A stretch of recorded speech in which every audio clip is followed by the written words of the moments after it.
And we're back.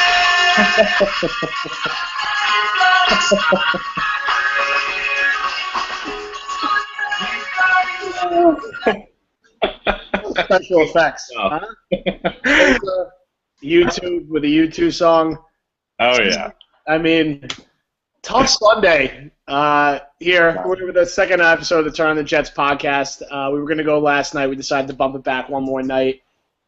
Obviously, the song and the sign referring to the news out of yesterday's practice. Dexter McDougal, torn ACL, out for the year. D. Milner, high ankle sprain, out 4 to 5 weeks. Hoping to get him back week 1. Probably more likely to get him back week 2.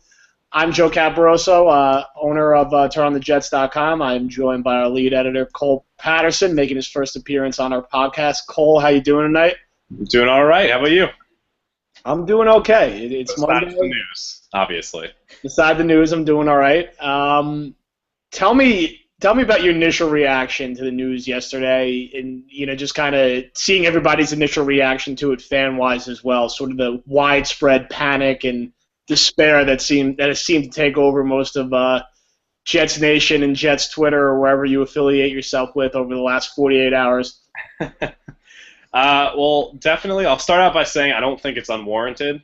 It's definitely some bad news. I found out about it in an interesting progression. First, I heard about McDougal, so I was like, pretty upset about that. Obviously, in the first place, he was pretty well posed to make an impact this year. I think with Patterson's struggles in the Colts game, and obviously in practice and then injury history, I figured McDougal was on the fast track to get a serious role in the defense. So obviously that was a blow. And then moments later, you find out about Milner, who obviously looked great in the Colts game, and you were excited to see the progression he's made. And they're both pretty big blows to the defense, especially, again, considering Patterson's weak showing in that first game. But I think the fact that Milner is now not going to be able to, progress or continue his progression until late in camp, if not the start of the season, it's definitely a setback for his development. And breaking news, we have just been joined by Dalbin, staff writer at Turn the Jets. Has got his trusty, what is that, Jets towel you got over your shoulder there on the couch right there? Actually, that is a 1969 Jets Super Bowl banner. Okay. Right? It was a gift from... Yeah, it was vintage, man. It was a gift from one of my friends who moved down to Florida and has to deal with the obnoxious Dolphins fans. So everything. Yeah, so he bought it for me, and so now I wear it like a WWF Championship belt around my shoulder during podcast time. Well, tell me real quick your initial reaction to the injury news and both the injury news and both what you thought of kind of the fan reaction, and what is your reaction about how the Jets are going to handle their cornerback situation going forward, not just this upcoming week of the preseason, but going into the early part of the regular season with D. Milner not being 100% likely to start the year? Well, my initial reaction was I felt bad for Dexter McDougal, right? Because here's a kid who missed. He only played 3 games last year and had the shoulder knocked him out for the remainder of the season. And now for him to tear his ACL, and he never had issues with his knees, so it sounded like it was just a freak accident. He even walked off on his own power, which, the ACLs are becoming like sprained wrists now, right? Everybody has them. So I felt bad for him. For Milner, they're saying that it's a high ankle sprain, but then Rex said today that the ankle's still too swollen for them to get an MRI. So I'm not too worried about the cornerbacks, to be perfectly honest, because I think that there's no way that it's going to be as bad as it was last year. I think people tend to forget how bad Cromartie was last year and how bad Milner looked early on. And so I kind of laugh when people are like, oh, well, we should have, gone after Dominic Rodgers-Cromartie, or we should have paid Revis. And it's like, and I said this earlier on Twitter, Revis wasn't coming here at all. He wasn't, the minute Tampa Bay signed him, you kind of knew he was going to New England. It was pretty much a foregone conclusion. I do think Vontae Davis was the guy that we struck out on. And I know Connor and I had kind of spoken about that when it happened. I think that's the guy we missed on. I would have loved Werner. I thought Werner would have made sense, but I wasn't too broken up about them not signing Dominic Rodgers-Cromartie because I'm a little iffy on guaranteeing $30 million in 5 years to a guy that openly spoke about retirement 7 months ago. That just seems a little off to me. And it's one of those things where he had one very good year, and now he's going to go to the Giants, and he's probably going to play really bad. And if he would have done it for us, people would have said, well, dude, it still wouldn't have been good enough. Today they played Antonio Allen out there, which I thought was interesting. They played Langster as well. Rex said that Walls and Dowling are going to get some time out there too. The corners aren't what I worry about because I think they improved the secondary enough with the addition of Pryor. And, you have Duane Landry and you have Antonio Allen. The key is the front seven. As long as the front seven can do what they need to do on a consistent basis in terms of getting pressure on the quarterback, I think the secondary is going to be fine. I'm not too worried about that. People just need to stop panicking because it's August. Milner could theoretically be back by week 2 against Green Bay, and that's what you need him for. You don't need him to beat Oakland. You need him for Green Bay and Detroit and Chicago. That's who you need him for. Cole, on the guys who are on the roster right now, I know the Jets are going to do their due diligence. They're going to see who's available after the first round of roster cuts, maybe explore the trade market, although I think it's pretty slim pickings at this point.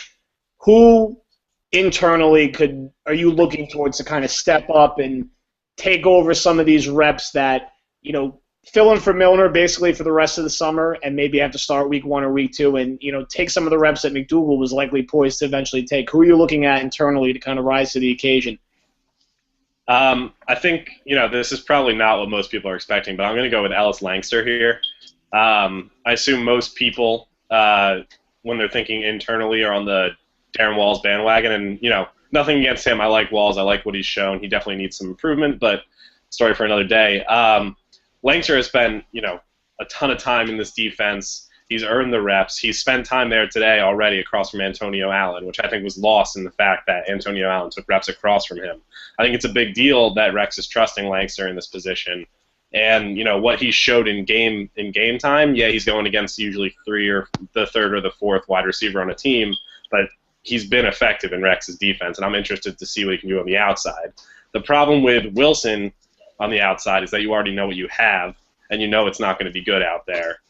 But it is a known quantity, so there is that argument for him. And then, obviously you have Walls, who a lot of people are high on. But I think Langster is definitely going to get the longest look out there, and he'll probably, I think, eventually take some of those snaps from Patterson like McDougal would have, because I don't think Patterson's going to last too long out there, honestly.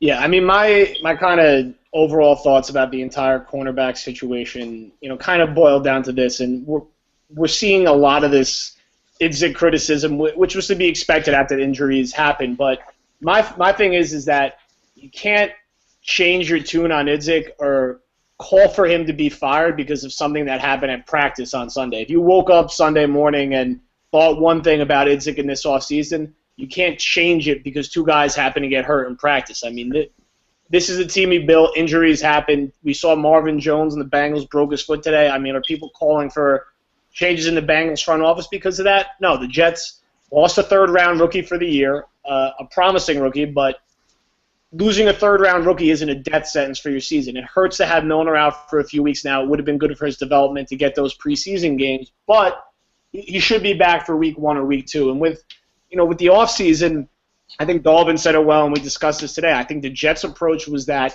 they thought they had a very legitimate shot to get Vontae Davis. They put their chips there, and ultimately Davis just used them to leverage more money out of the Colts. And when they missed out on him, there was not another big-name guy that they were looking to move on. They never really showed that much interest in Werner, who was wrapped up by the Bucs relatively quickly. And then I think their fallback plan was, hey, we think Patterson looked good in limited action last year. He could hold the fort until McDougal is ready to go by the end of the year. That's an absolutely risky approach. Patterson has a bad injury history. McDougal was a third-round rookie who missed the bulk of his senior year. It's fair to say, you know what, I don't think that was a good enough approach, especially coming off watching how Patterson played. Now, we haven't seen Patterson's full season yet. Maybe he gets his head on straight. Maybe he can hold the fort with guys like Langster and Falls rotating through. But let's get past this Revis thing because that was never happening. As soon as he was let go by the Bucs, it was a direct line to New England. The Jets and Revis's camp never engaged in discussion. It was never close to happening. There was no push from Revis to try to get back here that the Jets ignored, despite that kind of myth or rumor going around. And with Rogers Cromartie, Jets were not going to guarantee the amount of money in the years that the Giants did, so there really wasn't a discussion to be had once the Giants came in and gave him the contract that they did. And You might think Rogers Cromartie is worth that much guaranteed money in that many years, but based on the inconsistencies of his career outside of last year, it's probably a risky proposition to put all your chips and all your money behind that guy. There are going to be other free agent corners. There's going to be other people the Jets are going to have to pay, and they've decided to try to build this secondary through the draft. People say Inter left Rex hung out to dry in the secondary. His first pick as a GM was a top 10 pick on a corner. His first pick this year was a safety, and he drafted a corner in the 3rd round. So how much did they really ignore the position?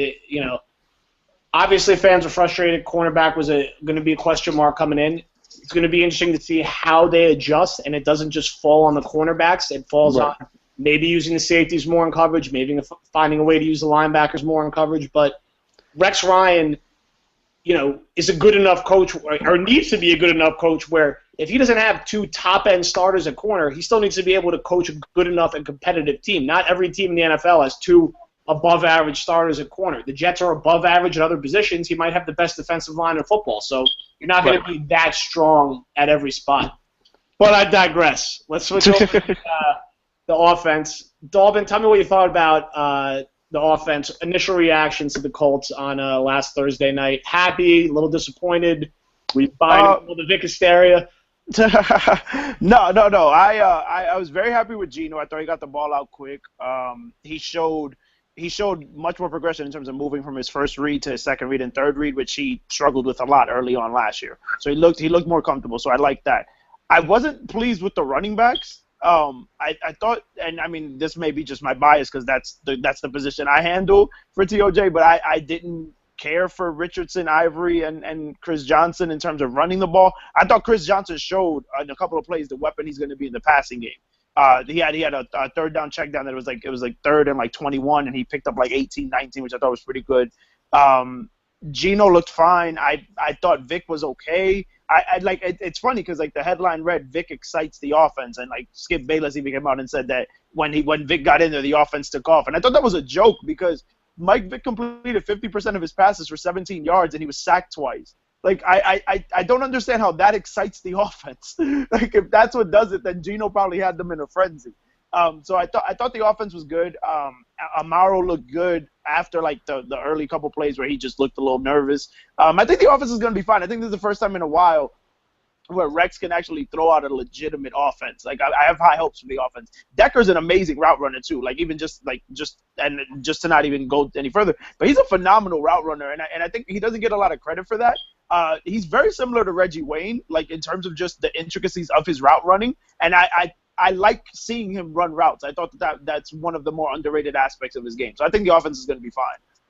Cole, your initial thoughts on what you saw on Thursday, particularly with the quarterback position and how the Jets looked, particularly in that first half, not when we got into Matt Sims, Mike Gates time in the second half.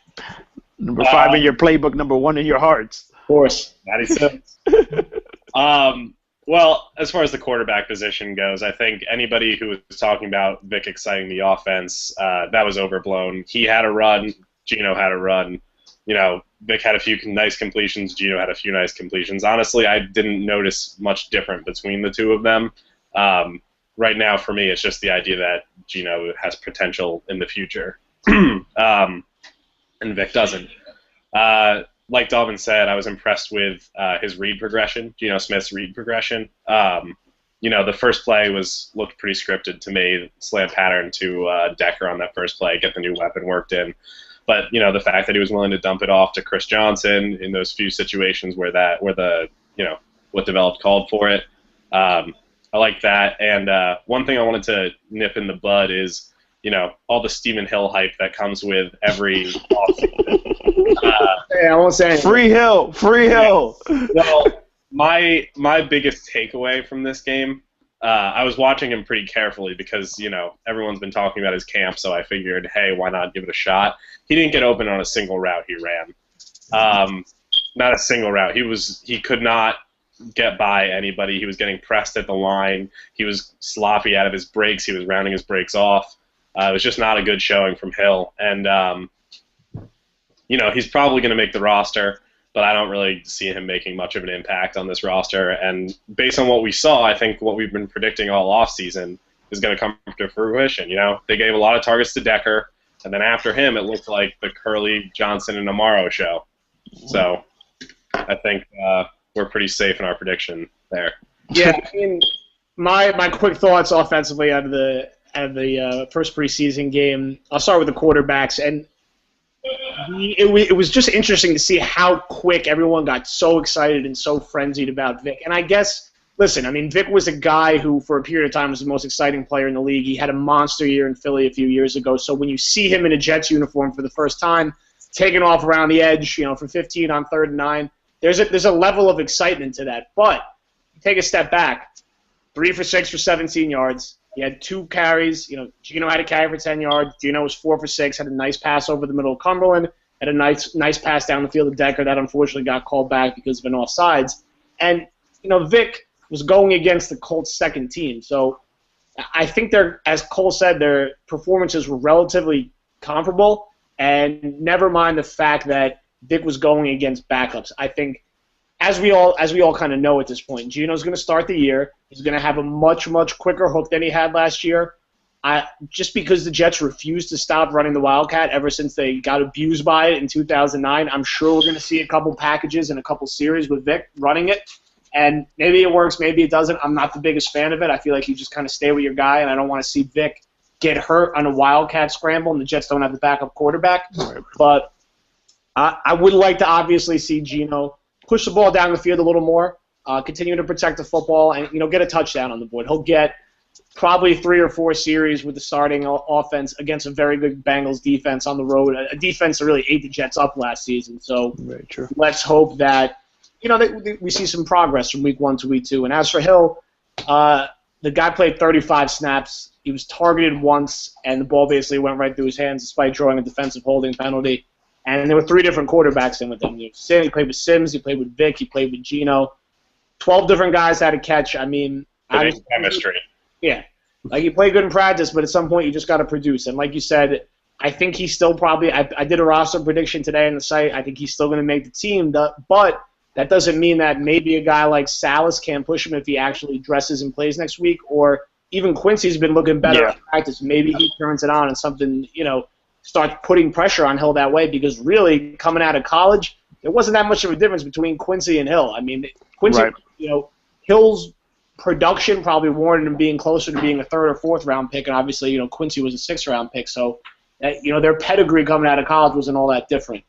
Except that catches with his hands. Yeah, that's what I was gonna say. It's funny because Quincy's kind of turned it on the last couple of days. I'd watch out for him. I know we had all said that it'd be a chance, he'd probably have some phantom injury and end up on IR for the year. There's a chance that he's gonna end up pushing Hill off the roster. And I know when I did my prediction 3 months ago, I predicted that Hill would be off the team. When I did the one last week, I did say he would, because I think like with him, he's big, right, and he's fast and all these things, but he had one good play against the Colts, and it was the run block around the edge. He did awesome blocking the football. I'm so tired of hearing about his blocking. He's not a tight end. Hey, well, that's what I was gonna say. You're not you want to block. You want to block. Become a tight end. Then be Jacob Tammy. At least Jacob Tammy catches touchdowns. It kills me with him. I'm getting really tired of defending him, guys. It's really scarring me. It's affecting my friendships. It's really getting bad, man. It's terrible. All right. We had 10 minutes left, and then I gotta. I tell you, man, they have this Hangout toolbox where you're supposed to be able to put the titles in the bottom, and I keep trying to download it. It doesn't work. I'm gonna have it for next week. I promise. I won't be holding up paper in the bottom right corner. Cole, what do you think? What are you looking for most this Saturday? What player in particular are you looking forward to? Is there someone you really want to see flash who didn't do anything week 1? Give me just kind of the main things you're going to be looking for next Saturday night. I think most of the fan base would agree with me in this regard. I was also a huge fan of him coming out. I'm really excited to see Pryor hit the field. I want to see, what the defense looks like with him in there. I want to see, if he energizes something, if he's able to make plays, get some turnovers maybe. I think I'm really excited for Pryor. And then I want to see Geno Smith against, the Colts defense. We don't really know what it's going to be, but we know the Bengals defense is going to be good. I'd like to see if from last week to this week he can make some progressions. They've got a pretty stacked secondary, great front line. We'll see if he can make any changes, and then I'd like to see Amaro catch his first few passes thrown his way instead of waiting till halfway through the game to start making an impact. So I guess really just the young guys seeing what they can do on the field is what I'm looking for. Dalbin, same question. One or two guys that you would maybe more kind of under the radar guys you would like to see, make some noise on Saturday night and make their case to either make the roster or maybe get some kind of contributing role this season.